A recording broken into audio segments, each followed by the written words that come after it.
Multiply the complex number by its complex conjugate, the square root of -32. First, recall pairs of complex numbers in the form a plus bi and a minus bi are called complex conjugates. So, the complex conjugate of the square root of -32 is negative of the square root of -32. Now you're ready to multiply the complex number, the square root of -32, by its complex conjugate.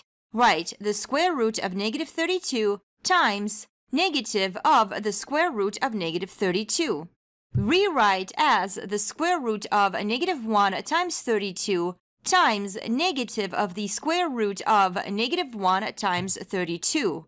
Or the square root of -1 times the square root of 32 times negative of the square root of -1 times the square root of 32. Next, rewrite the square root of -1 as I. You will get I times the square root of 32 times -I times the square root of 32. Multiply to get 32 times -I squared. Rewrite I squared as -1. You will get 32 times negative of -1. Or 32 times 1, or 32.